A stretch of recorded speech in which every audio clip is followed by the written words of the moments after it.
ओम शांति। 22 फरवरी 1990 की अव्यक्त मुरली है। शिव जयंती पर अव्यक्त बाबदादा के महावाक्य। आज त्रिमूर्ति शिव बाप हर एक बच्चे के मस्तक पर 3 तिलक देख रहे हैं। सभी बच्चे दिल के उमंग उत्साह से त्रिमूर्ति शिव जयंती मनाने आए हैं। तो त्रिमूर्ति शिव बाप अर्थात ज्योति बिंदु बाप बच्चों के मस्तक पर 3 बिंदियों का तिलक देख हर्षित हो रहे हैं। यह तिलक सारे ज्ञान का सार है। इन 3 बिंदियों में सारा ज्ञान सागर का सार भरा हुआ है। सारे ज्ञान का सार 3 बातों में है, परमात्मा, आत्मा और ड्रामा अर्थात रचना। आज का यादगार दिवस भी शिव अर्थात बिंदु का है। बाप भी बिंदु, आप भी बिंदु और रचना अर्थात ड्रामा भी बिंदु। तो आप सभी बिंदु की जयंती मना रहे हो, बिंदु बन मना रहे हो ना। सारा प्रकृति का खेल भी 2 बातों का है, एक बिंदु का और दूसरा लाइट ज्योति का। बाप को सिर्फ बिंदु नहीं लेकिन ज्योति बिंदु कहते हैं। रचता भी ज्योति बिंदु है और आप भी हीरो पाठधारी ज्योति बिंदु हो, ना कि सिर्फ बिंदु हो। और सारा खेल भी देखो, जो भी कार्य करते हैं उसका आधार लाइट है। आज संसार में अगर लाइट फेल हो जाए तो 1 सेकंड में संसार नहीं लगेगा। जो भी सुख के साधन है उन सब का आधार क्या है? लाइट। रचयिता स्वयं भी लाइट है। आत्मा और परमात्मा की लाइट अविनाशी है। प्रकृति का आधार भी लाइट है, लेकिन प्रकृति की लाइट अविनाशी नहीं है। तो सारा खेल बिंदु और लाइट पर है। आज के यादगार दिवस को विशेष निराकार रूप से मनाते हैं, लेकिन आप कैसे मनाएंगे? आप विशेष आत्माओं का मनाना भी विशेष है ना। ऐसे नहीं, ऐसे कभी सोचा था कि हम आत्माएं ऐसे पद्म भाग्यवान हैं जो डायरेक्ट त्रिमूर्ति शिव बाप के साथ साकार रूप में जयंती मनाएंगे? कभी स्वप्न में भी संकल्प नहीं था। दुनिया वाले यादगार चित्र से जयंती मनाते और आप चैतन्य में बाप को अवतरित कर जयंती मनाते हो। तो शक्तिशाली कौन हुआ, बाप या आप? बाप कहते हैं पहले आप। अगर बच्चे नहीं होते तो बाप आकर क्या करते? इसलिए पहले बाप बच्चों को मुबारक देते हैं। मन की मोहब्बत की मुबारक। बाप के दिल में प्रत्यक्ष कर लिया तो दिल में बाप के प्रत्यक्ष करने की मुबारक। बाप को दिल में प्रत्यक्ष कर लिया है तो दिल में बाप को प्रत्यक्ष करने की मुबारक। साथ साथ विश्व की सर्व आत्माओं प्रति रहम दिल, विश्व कल्याणकारी की शुभ भावना, शुभकामना से विश्व के आगे बाप को प्रत्यक्ष करने की सेवा के उमंग उत्साह की मुबारक। बाप दादा सभी बच्चों के उत्साह का उत्सव देख रहा था। सेवा करना अर्थात उत्साह से उत्सव मनाना।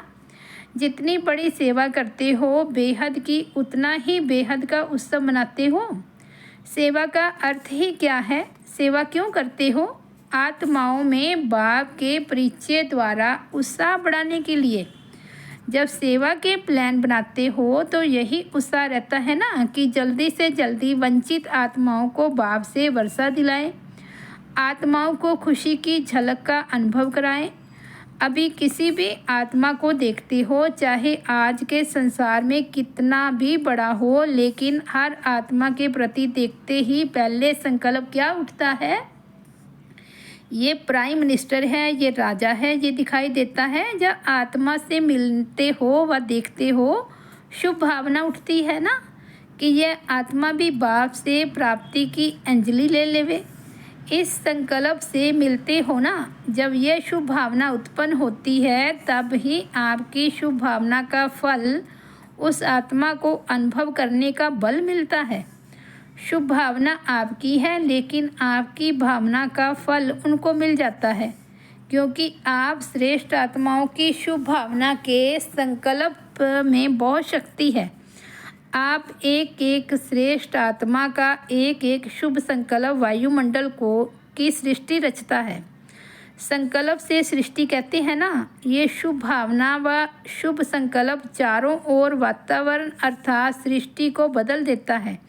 इसलिए आने वाली आत्मा को सब अच्छे से अच्छा अनुभव होता है, न्यारा संसार अनुभव होता है। थोड़े समय के लिए आपके शुभ संकल्प की भावना के फल में वह समझते हैं कि वह न्यारा और प्यारा स्थान है। न्यारे और प्यारे फरिश्ते आत्माएं हैं। कैसी भी आत्मा हो लेकिन थोड़े समय के लिए उत्साह में आ जाते हैं। सेवा का अर्थ क्या हुआ? उत्सव मनाना अर्थात उत्साह में लाना।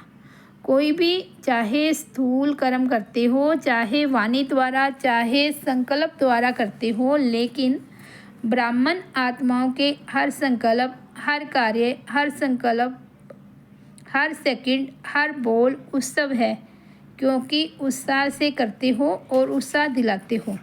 इस स्मृति से कभी भी थकावट नहीं होगी, बोझ नहीं लगेगा, माथा भारी नहीं होगा, दिल शिकस्त नहीं होंगे।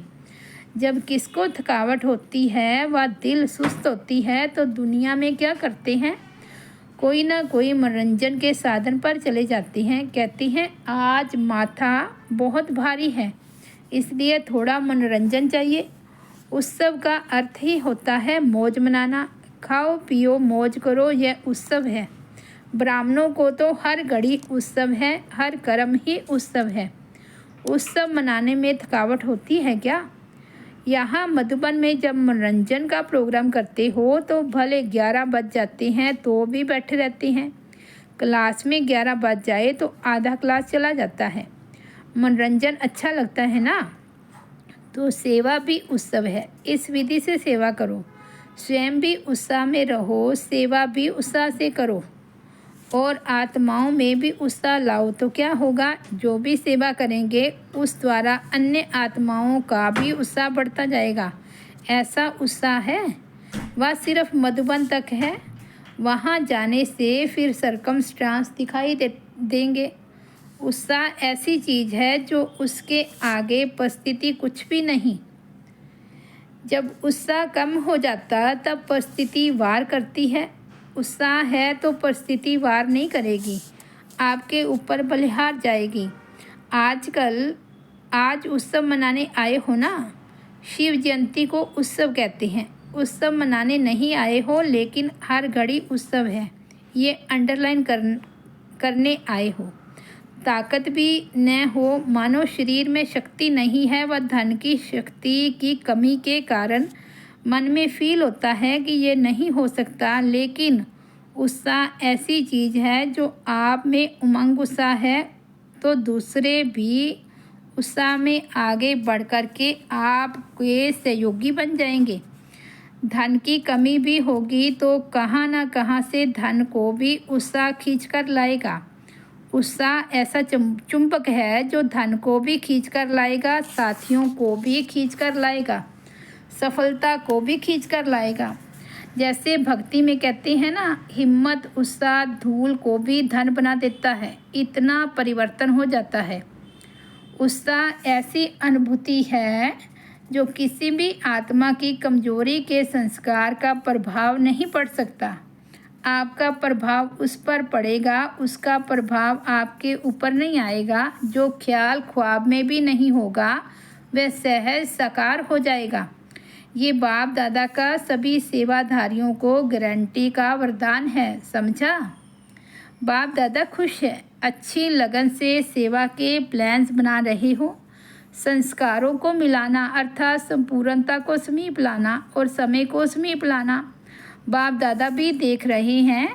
संस्कार मिलन की रास अच्छी कर रहे थे, अच्छी खुशबू आ रही थी। तो सदा कैसे रहना?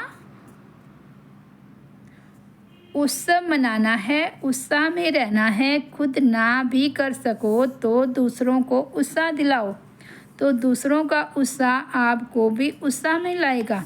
निमित्त बने हुए बड़े यही काम करते हैं ना, दूसरों को उत्साह दिलाना अर्थात स्वयं को उत्साह में लाना।